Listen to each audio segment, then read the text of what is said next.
Hello and welcome students. I am Tripti Arora, faculty of English Resonance PCCP. So today we are going to start with our new topic that is letter writing. So basically आपको बहुत सारी problems face करनी पड़ती है, आप confuse हो जाते हो कि मैम स्टार्ट कैसे करें, ma'am ending line complimentary close क्या होना चाहिए, कौन से वाले लेटर में हमें कौन सा बॉडी यूज करना है, कंटेंट कैसा होना चाहिए. सो ये सारी चीज़ें आज हम अपनी सॉल्व जो भी आपकी प्रॉब्लम्स है वो आज हम आपकी क्वेरीज जो भी हैं वो सॉल्व करने जा रहे हैं और एक पूरा फॉर्मेट हम देखेंगे लेटर राइटिंग का. तो बेसिकली अगर अपन बात करें लेटर राइटिंग होता क्या है, देखिए हम किसी से कॉल पे बात कर लेते हैं, किसी को अपनी प्रॉब्लम समझा देते हैं, बट अगर वो पर्सन एक हायर अथॉरिटी का है तो वो बहुत सारी चीज़ें ईदर मिसमैच कर लेगा अपने माइंड में या फिर उसको चीज़ें याद नहीं रहेंगी, राइट. तो उसके लिए हम क्या करते हैं, या तो हम हैंड रिटन लेटर भेज देते हैं या एक मेल ड्राफ्ट करके भेज देते हैं, right. So letter writing is basically a formal procedure. एक फॉर्मल प्रोसीजर होता है, जो भी आपकी कंप्लेंट्स हैं या जो भी आपकी क्वेरीज हैं किसी से भी रिगार्डिंग, वो आप दूसरे तक रिटन फॉर्म में भिजवा सकते हो, ठीक है. सो बेसिकली जो लेटर्स होते हैं वो प्रॉपर्ली ड्यूली साइंड होते हैं, तो उसमें आपकी बात जो है वो ध्यान रखी जाती है. तो अगर हम जर्नल टेंस में बात करें तो हमारे पास दो तरीके के लेटर्स होते हैं, एक होता है formal letter, informal letter, second होता है फॉर्मल लेटर. इनफॉर्मल लेटर हम अभी नहीं सीखेंगे क्योंकि ये आपने बचपन में सीखा हुआ है, a letter to your relative or friend, that is an unofficial letter we can say. तो इसमें हम बात करते हैं बेसिकली इनफॉर्मल, जैसे रिलेटिव्स या आपके कोई भी एक्वेंटेंस है या फिर कोई फ्रेंड है जिनसे आप बहुत रेयरली बात कर रहे हो तो आप उनको लेटर लिखकर भेज सकते हो. नेक्स्ट जो हमारे सिलेबस में है वो है फॉर्मल लेटर. और फॉर्मल लेटर जो है वो आपको अलग टू टाइप से पढ़ाया जाएगा. That is first is the letter to the editor.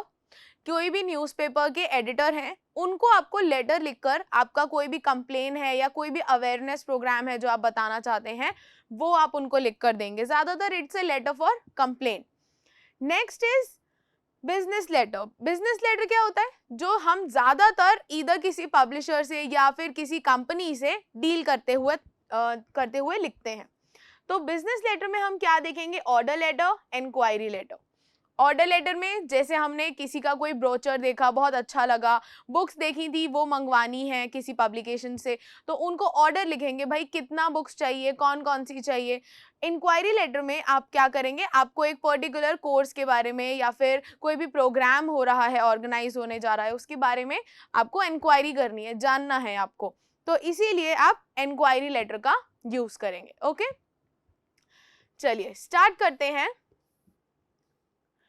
First we'll start with formal letter, और फॉर्मल लेटर में भी हम लेटर टू द एडिटर से स्टार्ट करेंगे, ठीक है. So basically letter to the editor का अभी मैं आपको फॉर्मेट दिखा रही हूँ, उसके बाद हम एग्जाम्पल देखेंगे और उसमें आपको पूरा कंटेंट जो है वो मैं प्रॉपर्ली डिलीवर करने की कोशिश करूंगी. तो फर्स्ट जब हम लेटर, कोई भी लेटर हम लोग स्टार्ट करते हैं वो हम स्टार्ट करेंगे सेंडर के एड्रेस से. बेसिकली आप किसी को भी लेटर लिख रहे हो, आप एनवेलोप जब देखते हो आपके घर पे कोई लेटर आता है तो आपको सबसे पहले ये ध्यान रखना होता है कि भाई मुझे सेंडर का एड्रेस लिखना है, ठीक है. मतलब जो भेज रहा है, यानी कि मैं भेज रही हूँ तो सबसे ऊपर मेरा एड्रेस आएगा, सेंडर्स एड्रेस. बेसिकली यहाँ पर हम लोकेशन लिख देते हैं कहाँ पर है, फिर उसके बाद सिटी, स्टेट एंड ये जो एक्सेस है यहाँ पर हम क्या लिखते हैं, यहाँ पर हम लिखते हैं उस जगह का पिन कोड, जो अगर हमें मालूम है तो ठीक है, नहीं है तो हम लाइक 6 डिजिट का होता है तो यहाँ पर आप पिन कोड लिख देंगे, ठीक है. उसके बाद आप लिखेंगे डेट. नाउ डेट का भी एक स्पेशल फॉर्मेट होता है जो कि आप यूज करना भूल जाते हैं और उसकी वजह से ही आपके मार्क्स भी डिडक्ट हो जाते हैं. सो डेट आप लिखेंगे पूरा स्पेशल फॉर्मेट में. फॉर एग्जाम्पल हम डेट ले लेते हैं 20th जनवरी, तो आप पूरा लिखेंगे 20th January and then 2022. Half of you what you do, 21, 22. आधे से ज्यादा लोग ये कर देते हैं, विच इज टोटली अनएक्सेप्टेबल, नहीं माना जाएगा इसको, ठीक है। तो डेट आपको इसी फॉर्मेट में लिखना है. If you wish to write it in other format, it could be January 2022. This could be the other format. Okay, but in दोनों के अलावा आप कोई और फॉर्मेट जो आपका न्यूमेरिक फॉर्मेट होता है वो तो बिल्कुल भी फॉलो नहीं करेंगे, ठीक है। आगे बढ़ते हैं. आगे हम चलेंगे रिसीवर्स एड्रेस पे.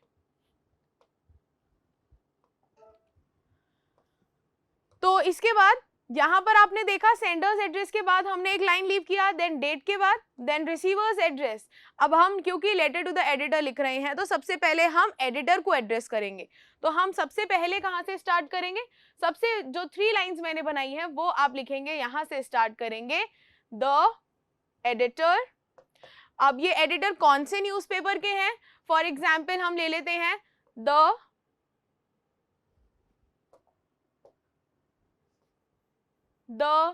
Sunday times.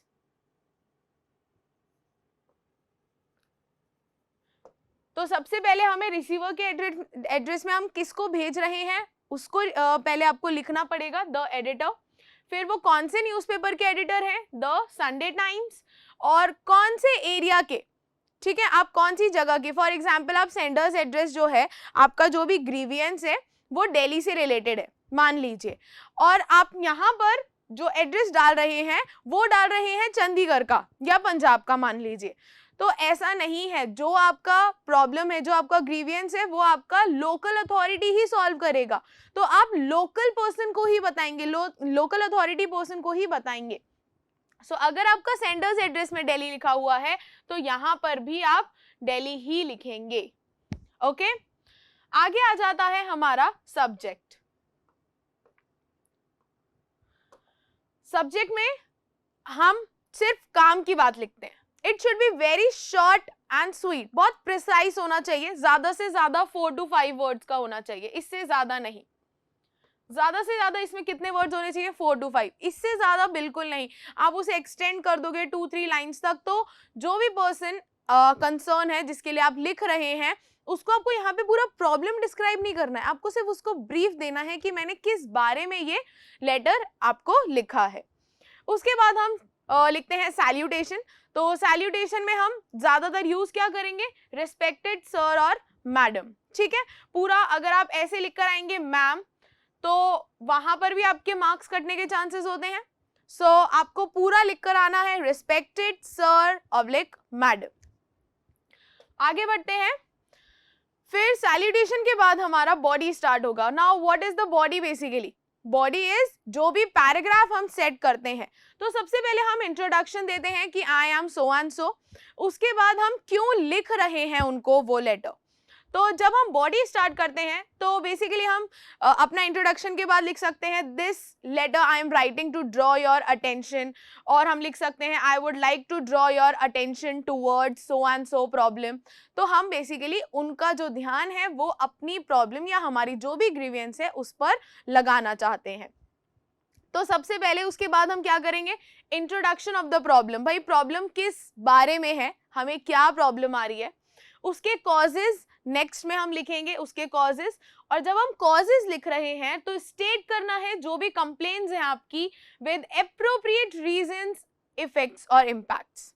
जो भी रीजन है आपके प्रॉब्लम का, ये आपका प्रॉब्लम स्टेट हो गया नंबर 1 पे. उसके बाद उसके कॉजेज लिखने हैं नेक्स्ट में कि भाई आपको क्या क्या फेस करना पड़ रहा है उस प्रॉब्लम की वजह से. जैसे ड्रेनेज का प्रॉब्लम है या बहुत हैवी रेनफॉल की वजह से सीवेजेस जो हैं वो पूरा लाइक कंटामिनेट हो गए हैं बहुत ज़्यादा, और वाटर भी है जो बहुत ज़्यादा पॉल्यूट हो गया है, स्टैग्नेंट वाटर है आपके एरिया में. तो ये कॉजेज हैं कि क्यों हुआ भाई, क्योंकि हैवी रेनफॉल हुआ था, ठीक है, ब्रोकन पाइपलाइन था, उसकी वजह से जो वाटर है it's standing there at one place. तो ये उसके कॉजेज हो गए. उसके बाद इफेक्ट्स, भाई क्या क्या प्रॉब्लम्स हो रही हैं. आपका जो वाटर आ रहा है, जो अंडरग्राउंड वाटर, डायरेक्ट वाटर जिसको हम बोलते हैं, वो आ रहा है, वो बहुत ज़्यादा कंटामिनेट हो गया है, बहुत ज़्यादा गंदा आ रहा है, डर्टी आ रहा है, या फिर आपको वाटर सप्लाई ही नहीं हो रहा है प्रॉपर्ली. तो ये इफेक्ट्स हैं कि भाई आप क्या क्या फेस कर रहे हो, उस प्रॉब्लम ने आपके ऊपर क्या क्या इम्पैक्ट डाला है. उसके बाद हम एक पैराग्राफ चेंज करते हैं और वहां पे लिखते हैं सजेस्टेड मेजर्स, जो हम सोचते हैं कि ये वाले मेजर्स हमको लेने चाहिए, और कंसर्न अथॉरिटी को रिक्वेस्ट करते हैं कोई एक्शन लेने के लिए, ठीक है। उसके बाद यहाँ पर हम वन लाइन लीव करेंगे और उसके बाद thanking you your sincerely full name. Basically main mistake आप लोग क्या करते हो, या तो सैल्यूटेशन के आगे कॉमा लगा देते हो, या थैंकिंग यू के आगे फुल स्टॉप, योर सिंसियरली के आगे एक कॉमा आ जाता है, जो कि नहीं आएगा इन एनी सिचुएशन, यहाँ पर कोई भी कॉमा नहीं आएगा, ठीक है। ये आप ध्यान रखेंगे, ना रिस्पेक्टेड सर और मैडम के आगे कॉमा लगेगा, ना योर सिंसियरली के आगे यहाँ पर कहीं भी कॉमा लगेगा, नो, ठीक है। आगे बढ़ते हैं।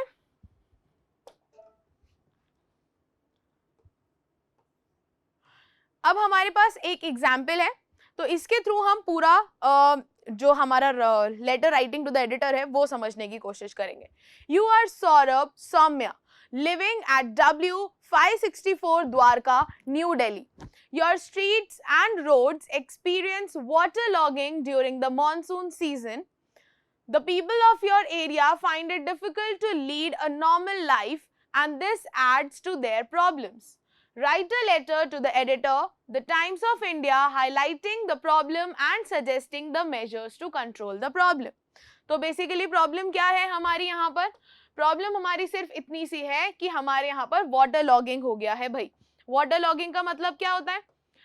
कोई भी हैवी रेनफॉल की वजह से या अभी जैसे बहुत ज़्यादा रेनफॉल की वजह से रोड्स भी टूट गई हैं, ब्रिजेस भी बहुत ज़्यादा लाइक रूइन हो गए हैं.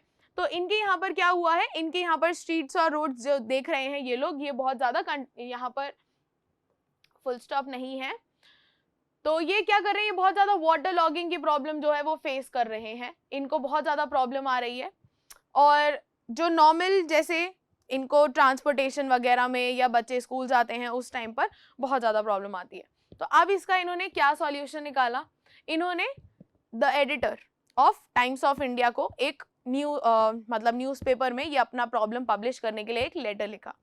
अब वो फॉर्मेट क्या फॉलो कर रहे हैं ये हमको यहाँ पर देखना है.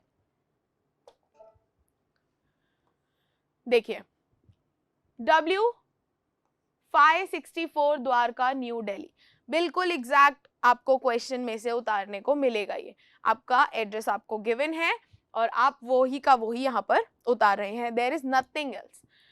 डेट आपने देख लिया, दे आर फॉलोइंग जुलाई 12, 20, यहाँ पर हम 22 लिख लेते हैं. So the date is July 12, 2022. Say for it's 2022. अब हमने एक लाइन लीव करा और फिर क्या लिखा, the editor the Times of India, New Delhi. अब मैम ये न्यू दिल्ली क्यों है? क्योंकि हम मजाक नहीं कर रहे हैं, प्रॉब्लम हमारे एरिया की है, तो हम कहीं और का एड्रेस लिख के, राजस्थान का लिख के, झारखंड का लिख के, यूपी का लिख के टाइम वेस्ट नहीं करेंगे अपना. जिस एरिया की प्रॉब्लम है उसी की अथॉरिटी को तो आप, लोकल अथॉरिटी को ही तो आप कंसर्न दिलाना चाहते हो, उन्हीं का तो अटेंशन आप चाहते हो अपने लेटर से. तो जिस एरिया का प्रॉब्लम है बच्चों, उसी एरिया का एड्रेस भी आप एडिटर को लिखोगे, उसी एरिया के एडिटर को आप ये लेटर लिखोगे. ठीक है, किसी और स्टेट के लेटर को आप लिखकर, मतलब एडिटर को आप लेटर लिखकर नहीं आना कि भाई ठीक है मजाक है, कोई बात नहीं, यहाँ पर दिल्ली चलने दो, यहाँ पर हम राजस्थान लिख देते हैं. No, don't do that. Okay, so the editor the Times of India, New Delhi. उसके बाद हम लाइन लीव करेंगे. देन सब्जेक्ट हमारा बहुत प्रिसाइज होना चाहिए, जैसे कि मैंने बोला, short and sweet. So request to control water logging in the area. हमारे एरिया में आके जो भाई वाटर लॉग हो रहा है, जो वाटर एक जगह पे स्टैंडिंग है बहुत टाइम से और उसकी वजह से बहुत प्रॉब्लम आ रही है, उस चीज को आप हटाओ. ठीक है, हमारी ये प्रॉब्लम सॉल्व करो, सिर्फ इतना सा चाहिए हमको. ठीक है, आगे बढ़ते हैं. तो अब हम बॉडी पर आते हैं.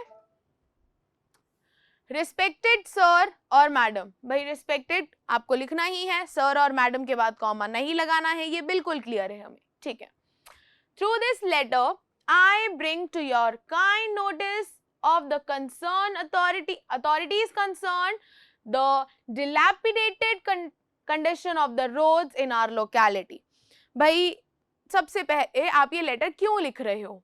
आपको बहुत ही ब्रीफ वे में उनको ये चीज बता देनी है अपनी वेरी फर्स्ट लाइन में। तो इन्होंने क्या लिखा, थ्रू दिस लेटर, इस लेटर के द्वारा I bring to your kind notice of the authorities concern, जो भी कंसर्न अथॉरिटीज हैं, जो भी म्यूनिसिपैलिटी हैं जो इस चीज का ध्यान रखती हैं, मैं उनके ध्यान में लाना चाहता हूँ। What, dilapidated condition. डिलैपिडेटेड का बेसिकली मतलब होता है जब हम किसी चीज को बहुत ज्यादा निग्लेक्ट कर देते हैं और वो खराब होने लगती है due to continuous wear and tear या एज की वजह से। तो बहुत टाइम की वजह से बहुत ज्यादा निग्लेक्ट करा हमने बारिश में अपना रोड्स का कंडीशन, तो उस वजह से वो बिल्कुल डिलैपिलेट हो गई है, मतलब वो बिल्कुल खराब हो गई है, रुइन हो गई है। Of roads in our locality, it is really difficult to commute on these roads, ठीक है, और हमारे लिए बहुत ज्यादा मुश्किल हो गया है अपने इन्हीं रोड्स पर या इन स्ट्रीट्स पर जाना या वहां से ट्रैवल कर पाना। The heavy rains have worsened the problem, और उसकी वजह से रोड तो खराब हो ही रही थी, अब उस पे बारिश भी आ गई, तो बारिश की वजह से हम और ज्यादा प्रॉब्लम फेस कर रहे हैं और इसने हमारी कंडीशन को क्या कर दिया है, वर्स कर दिया है। The problem of water logging in the street, water logging मतलब एक ही जगह रुक गया है water, and roads which make it difficult for both pedestrians and vehicles to move about in the locality. Pedestrians are the people who walk on foot, ठीक है, जो footpath पे चल के जाते हैं ना पैदल पैदल लोग, उनको pedestrians बोलते हैं। और pedestrians के लिए और vehicles के लिए बहुत ज्यादा मुश्किल हो गया है locality में move करना। In fact, the school children find it extremely difficult to walk to their school without stepping on a puddle of water. और जो छोटे छोटे बच्चे स्कूल जाते हैं, ज्यादातर हम बहुत ध्यान से मतलब बच्चों को लेके जाते हैं और वो भी ध्यान से जाते हैं क्योंकि उनको ड्रेस गंदा नहीं करना है मॉर्निंग में ही बिल्कुल, लेकिन वो बच्चे घर से अपने वैन या बस तक जा रहे हैं और उसी के बीच में इतने सारे डिग्स बन गए हैं, इतने सारे पडल्स आ गए हैं कि वहां पर वाटर लॉग होकर पड़ा हुआ है, वो कहीं जा नहीं रहा। Either there is a drainage problem और the water is like floating up to the knees we can say. तो बच्चे जो हैं एक भी पडल में पैर ना आए ऐसा नहीं हो पा रहा, रोज बच्चे गंदे हो जाते हैं मॉर्निंग में ही।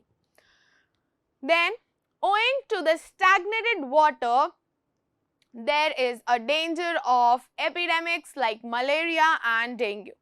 तो stagnated का मतलब होता है एक जगह पे वाटर का रुक जाना, तो इसी की वजह से बहुत ज़्यादा डेंजर हो गया है एपिडेमिक्स। एपिडेमिक्स का मतलब होता है एक एरिया में किसी भी डिजीज का बढ़ जाना बहुत ज़्यादा, तो उसकी वजह से मलेरिया और डेंगू के हाई चांसेस हैं कि ये डिसीजेस होंगी ही होंगी in the near future. The authorities concerned are requested through the column of your esteemed paper to take adequate steps to clear the water logging and provide the succor to the residents of Dwarka.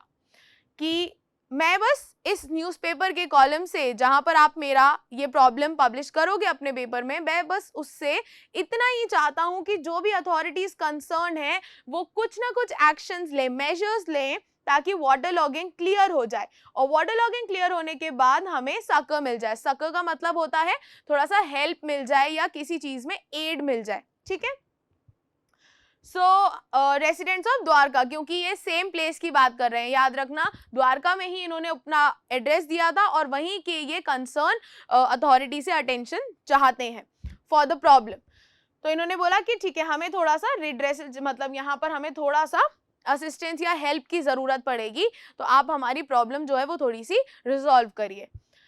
Then last में thanking you yours faithfully, कहीं पे भी आपको comma use नहीं करना है बच्चों, please keep that in mind, okay. और फिर आपका जो भी नाम है वो आप यहाँ पर लिख देंगे। So this was your entire letter to the editor. आपको अगर कोई प्रॉब्लम आप बता रहे हो, जैसे कि हमने यहाँ पे प्रॉब्लम के बारे में पढ़ा कि भाई जो वाटर लॉगिंग है वो बहुत ज़्यादा बढ़ गया है, तो आप कोई भी प्रॉब्लम लिख रहे हो तो उसका इम्पैक्ट या उसके बारे में जो कंप्लेन आप लिख रहे हो उसका जो भी इफेक्ट आप पे पड़ रहा है उसके बिना लिखकर नहीं आना। आपने प्रॉब्लम बताया है, लीस्ट टू लीस्ट आप उसके जो इफेक्ट्स हैं वो लिखकर ही आए। ऐसा नहीं आपने प्रॉब्लम बता दिया, मेजर्स बता दिया कि भाई ऐसा करो, वहां पर आपका लेटर इनकम्प्लीट माना जाता है। अगर हम बात करें इसमें मैम मार्क्स कहाँ कहाँ कट सकते हैं, तो मार्क्स हमारे कट सकते हैं जहां पर आपका ग्रामर वीक दिखेगा, या फिर आप स्पेलिंग मिस्टेक का ध्यान रखिए क्योंकि आप लैंग्वेज सब्जेक्ट पढ़ रहे हैं, यहाँ पर आपके स्पेलिंग्स के मार्क डेफिनेटली कटेंगे, ठीक है। उसके बाद अगर हम बात करें तो जो लास्ट लाइन मैंने लिखी, the concern authorities are requested through the column of your extreme, इसकी जगह पर हम एक और लाइन यूज कर सकते हैं, जैसे आई अर्नेस्टली होप कि जो concern authority, that the concern authorities take a step, ठीक है। तो ये वाली जो लाइन है इसको हम अपने अकॉर्डिंग, अपनी जो हमारे पास क्वेश्चन आएगा उसके अकॉर्डिंग, सिचुएशन के अकॉर्डिंग चेंज कर सकते हैं, ठीक है। I would like to request the concerned authorities, or I would earnestly request the concerned authorities, या आप directly लिख सकते हो the concerned authorities are requested through the column of the newspaper, ठीक है। ये लाइन आप ऊपर भी लिख सकते हो, through the column of your esteemed newspaper, I wish to bring to your notice about whatever the condition of the roads are, या जो भी क्वेश्चन आपके पास एग्जाम में आएगा उससे रिलेटेड, ठीक है। सो बेसिकली आपको फॉर्मेट में एक भी गलती करनी नहीं है, फॉर्मेट बिल्कुल सही लिखना है, स्पेसेस प्रॉपर्ली छोड़नी है, ऐसा नहीं कि आप एक ही बार में पूरा का पूरा फॉर्मेट लिख देंगे, ठीक है। Then next we come up with the formal letter. Next type है बिजनेस लेटर। बिजनेस लेटर में हम सबसे पहला पढ़ने जा रहे हैं ऑर्डर लेटर, और ऑर्डर लेटर का फॉर्मेट क्या है वो हम जल्दी से देख लेते हैं। फर्स्ट मैंने जैसे आपको बताया, सेंडर्स एड्रेस आएगा ही आएगा, क्योंकि आप भेज रहे हो तो सामने वाले को भी पता होना चाहिए कि उसको रिवर्ट करना है तो किस एड्रेस पे करना है, ठीक है। तो आपने अगर किसी को लेटर भेजना है, फॉर एग्जाम्पल आपने 2-3 पब्लिशर से उनके ब्रूचर्स मंगवा लिए, और आप उस लॉग में बहुत आराम से देख सकते हैं कि उनके पास कौन कौन सी नई बुक्स हैं। आप एक लाइब्रेरियन है मान लीजिए स्कूल के, और आपको रिस्पॉन्सिबिलिटी दिया गया है कि आपको अच्छी अच्छी बुक्स जो हैं वो मंगवानी है बच्चों के लिए। तो अब आप कौन सी बुक्स कितनी क्वांटिटी में मंगवाएंगे वो आप अचानक से तो डिसाइड नहीं कर सकते हो। भाई आप एक शॉप पे चले गए, या फिर आपने एक पब्लिशर जो है उससे बुक्स ले ली हैं और उसी की ही आप फॉलो कर रहे हो। आपने क्या करा, 2-3 जगह इंक्वायरी किया कि भाई कौन कौन सी बुक्स हैं, हमें ब्रूचर चाहिए। आपने उस ब्रूचर को एनालाइज किया, देखा, और उसके बाद आप फाइनली कुछ 2-3 बुक्स जो हैं या 5-6 बुक्स जो भी हैं वो फाइनल कर चुके हो। अब आपको उनको ऑर्डर प्लेस करने के लिए एक लेटर लिखना पड़ेगा। तो ऑर्डर जब हम किसी भी कंपनी या पब्लिशर या शॉपकीपर किसी को भी भेजते हैं तो उसका फॉर्मेट क्या होगा, सबसे पहले अपना एड्रेस, ठीक है, देन डेट। अब डेट में मैम क्या लिखेंगे, डेट में आप बिल्कुल वही डेट फॉलो करेंगे जो आपने ऊपर किया था, कुछ भी अलग नहीं करना है डेट में, आप फॉलो करेंगे। फॉर एग्जाम्पल हम डेट यूज कर रहे हैं 20th जनवरी 2022, तो आप यही फॉर्मेट फॉलो करेंगे, और इट कैन बी जनवरी 2022, ठीक है। उसके बाद हम बात करते हैं रिसीवर्स एड्रेस की। रिसीवर्स एड्रेस में आप यहाँ पर सबसे पहले तो शॉपकीपर को, या अगर आप किसी मैनेजर को, सेल्स मैनेजर वगैरह हैं, उनको अगर आप कांटेक्ट कर रहे हो तो उनका नेम आएगा सबसे पहले। तो हम यहाँ पर लिखते हैं फॉर एग्जाम्पल सेल्स मैनेजर, ठीक है। इसकी जगह और क्या क्या आ सकता है मैम, इसकी जगह हम लिख सकते हैं डायरेक्टर, इसकी जगह हम लिख सकते हैं जैसे जो भी रिपोर्टिंग अथॉरिटीज होती हैं पब्लिकेशंस में, तो the publisher, the sales manager, the director, जिसको भी हम ये लेटर भेजना चाहते हैं सबसे पहले उसको यहाँ पर इंट्रोड्यूस करते हैं कि किसको भेज रहे हैं। जैसे वहां पर द एडिटर थे तो एडिटर को हम लिख रहे थे, यहाँ पर हम किसके लिए लिख रहे हैं, उस अथॉरिटी के पास ये लेटर पहुंच जाना चाहिए। उसके बाद एड्रेस ऑफ द कंपनी, वो कहाँ पर सिचुएटेड है, कहाँ पर मिलेगी वो कंपनी, हमको जगह का नाम लिखना है, सिटी और स्टेट का नाम तो लिखना ही है। अगर आप यहाँ पिन यूज कर रहे हैं तो फिर यहाँ पर भी आप 6 डिजिट का पिन कोड यूज करिए, ठीक है। ये हो गया हमारा। अब आगे बढ़ते हैं हम सब्जेक्ट के लिए। Subject should be again precise होना चाहिए, बहुत ही ज्यादा छोटा होना चाहिए। ऐसा नहीं कि आप बहुत लंबा चौड़ा 2-3 लाइन का लिख दें, कुछ भी नहीं। सब्जेक्ट में आप अगर ऑर्डर प्लेस कर रहे हैं तो डायरेक्टली लिख सकते हैं placing an order for so and so, placing an order. अगर पब्लिशर को लिख रहे हैं तो फॉर द स्टेशनरी बुक्स, किसी स्टेशनरी वाले पर्सन को लिख रहे हैं तो उनके पास जो भी मटेरियल स्टेशनरी के थिंग्स हैं वो, तो आपको सिर्फ छोटा सा रखना है, placing an order for so and so. Then आगे बढ़ते हैं, salutation, respected sir and madam. Mostly हम क्या करते हैं कि सर और मैडम भी लिख लेते हैं, तो वो भी चल सकता है, सिर्फ सर मैडम लिखेंगे तो भी चलेगा और रिस्पेक्टेड सर मैडम लिखेंगे तो भी चलेगा, ठीक है। आगे बढ़ते हैं, फिर हमारा फर्स्ट पैराग्राफ स्टार्ट हो जाता है सैल्यूटेशन के बाद, introduction and the purpose of writing the letter. तो जब हम लेटर लिखते हैं, बेसिकली ऑर्डर लेटर, तो ऑर्डर लेटर में हम क्या लिखते हैं? ऑर्डर लेटर में हम लिखते हैं कि भाई आपसे हमने ब्रूचर्स मंगवाए थे, उसको हमने अच्छे से स्टडी किया, उसको हमने, आपके कैटलॉग्स में हमें बहुत सारी बुक्स दिखी और उन बुक्स के थ्रू हम जानना चाहते हैं कि भाई आपके पास कौन कौन, मतलब आपके पास वो बुक्स अभी अवेलेबल है तो आप हमें वो भेज दीजिए।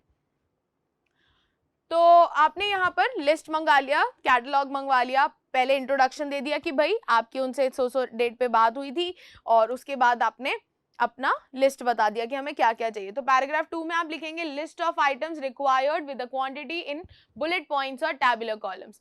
आई वुड सजेस्ट यू कि आप टेबल बनाकर आए। ऑर्डर लेटर में आप टेबल का यूज करें, बुलेट्स का यूज आप करें इंक्वायरी लेटर में। तो बेसिकली अगर हम देखें तो मैम ये 4 कॉलम्स आपने किसके बनाए हैं? फर्स्ट हमने बनाया है सीरियल नंबर का। बुक्स का एग्जाम्पल लेकर चल रहे हैं तो फिर यहाँ पर हम लिख देंगे नेम ऑफ बुक्स, जो भी हमें बुक्स चाहिए।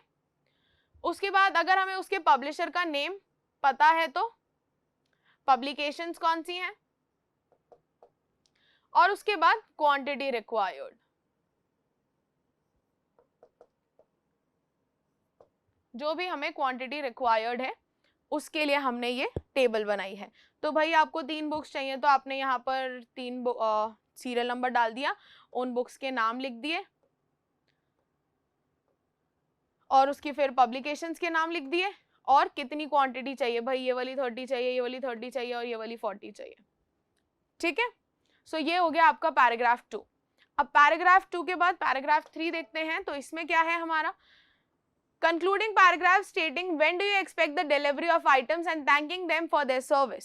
इसमें हम बहुत सारे पॉइंटर्स ऐड कर सकते हैं, जैसे expected time of delivery, the mode of payment, the bill attached। आपने अगर आधी पेमेंट कर रखी है, जैसे हाफ पेमेंट आपने कर रखी है अकॉर्डिंग टू द कैटलॉग आपने देखा था, तो आप उसका जो ब्रोचर है वो अटैच कर सकते हैं कि भाई हमने इतना पेमेंट कर रखा है। तो इसमें बहुत सारी और भी चीजें हम इंक्लूड कर सकते हैं, वो हम अभी एग्जाम्पल में देखेंगे। उसके बाद your sincerely signature of the sender, जो भी भेज रहा है, अगर आप भेज रहे हैं तो आप अपना सिग्नेचर करेंगे, नेम लिखेंगे और डेजिग्नेशन लिखेंगे। फॉर एग्जाम्पल मैंने आपको बोला आप स्कूल के लाइब्रेरियन हैं तो आप उसके अकॉर्डिंग अपना डेजिग्नेशन यहाँ पर फ्रेम करेंगे, ठीक है। आगे बढ़ते हैं, क्वेश्चन सेज यू आर सूरज और रोशनी Jaiswal, a librarian in Delhi Public School, Connaught Place, Delhi. Write a letter to the sales manager of Penguin Publications for placing an order for a few books you require for the school library. आपको आपके principal ने, school के आप librarian हो और आपके principal ने आपको रिस्पॉन्सिबिलिटी दी है कि आप अच्छी अच्छी जो बुक्स हैं वो पब्लिकेशन से मंगवाइए, और उन बुक्स के लिए आपको अब पेंगुइन पब्लिकेशंस को लेटर लिखना है, बेसिकली ऑर्डर लेटर लिखना है। तो देखते हैं कैसे स्टार्ट करेंगे। इसको हम स्टार्ट करेंगे दिल्ली पब्लिकेशन स्कूल, कनॉट प्लेस, दिल्ली, ठीक है, 25 अगस्त 2021। और यहाँ पर अभी दिल्ली पब्लिक स्कूल है तो ये दिल्ली में ही है।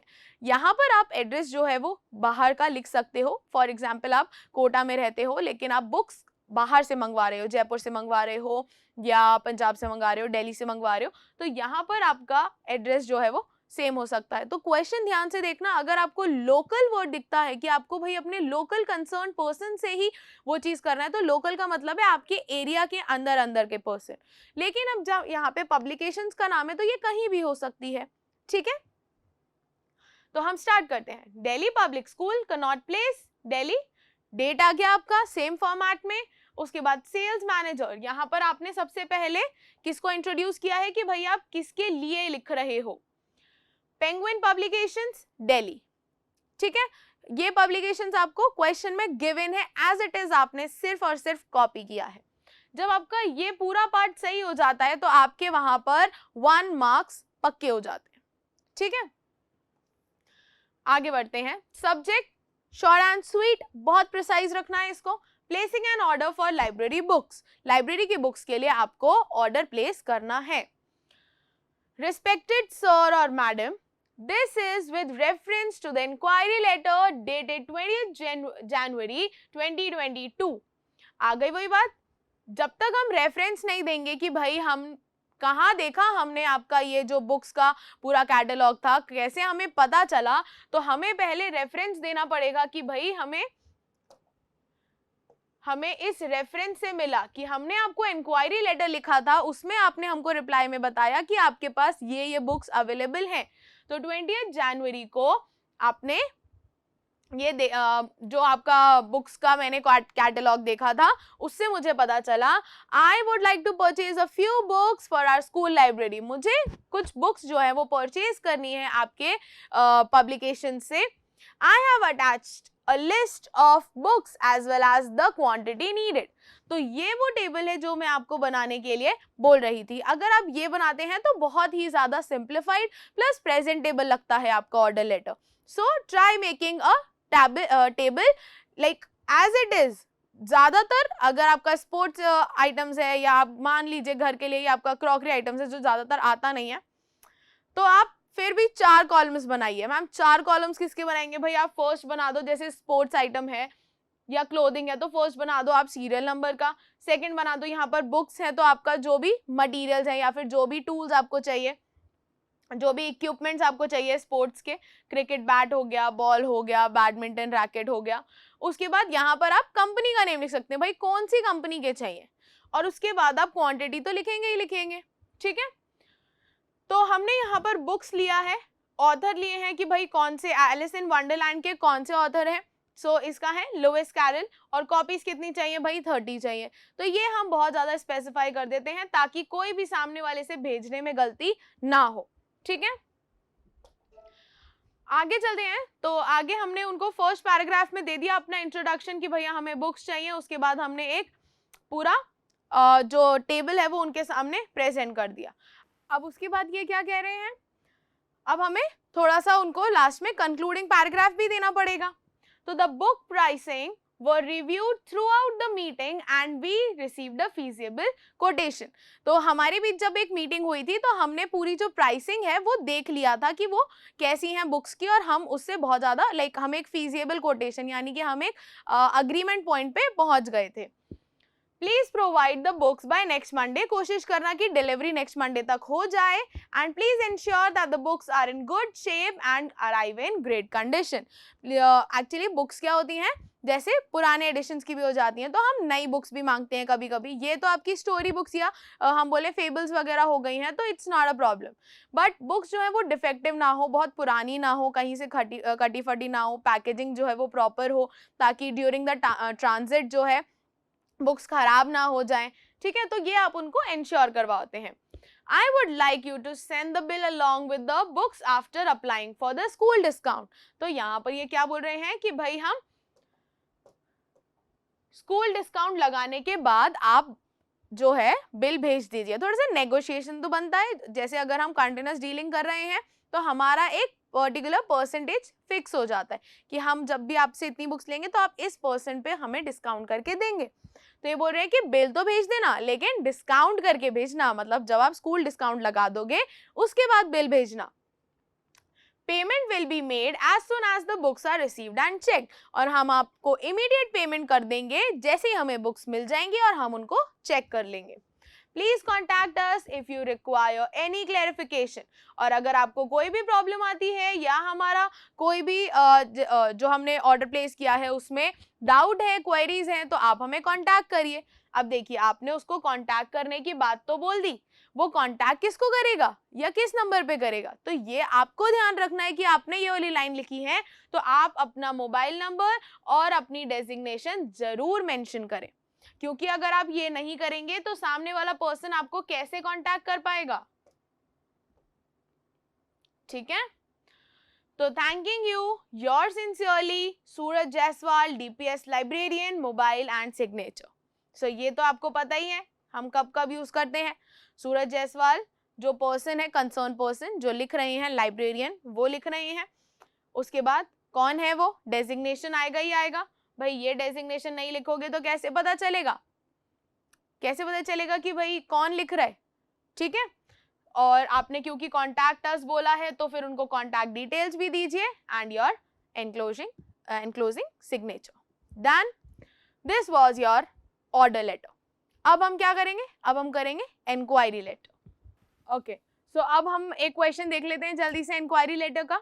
तो क्या कह रहा है ये question, you intend to join coaching classes at success coaching centre situated in Chennai. The institute specialises the in teaching science to class 11th and 12th.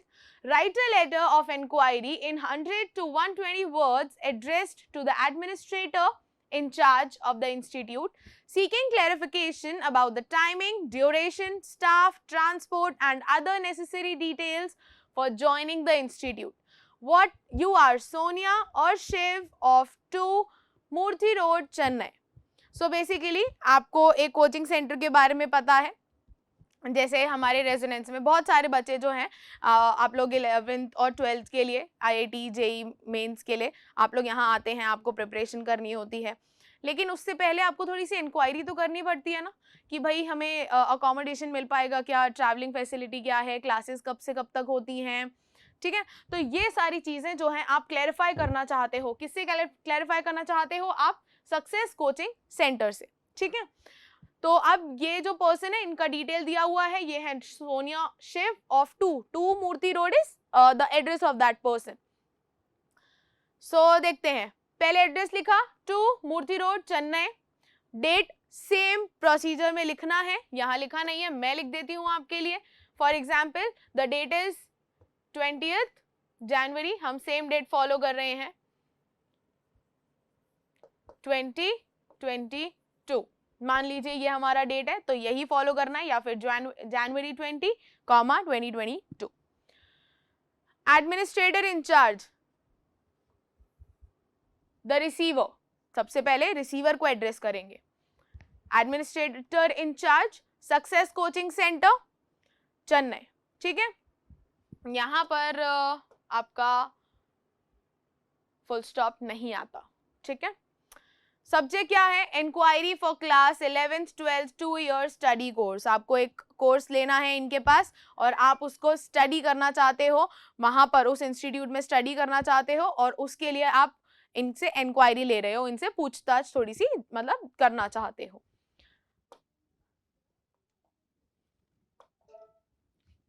आगे बढ़ते हैं। Respected sir madam, I am Sonia, a student of class 10th of KV, Murthy Nagar, Chennai. I want to pursue non-medical stream. मुझे आपके यहाँ पर non-medical stream जो है वो pursue करना है।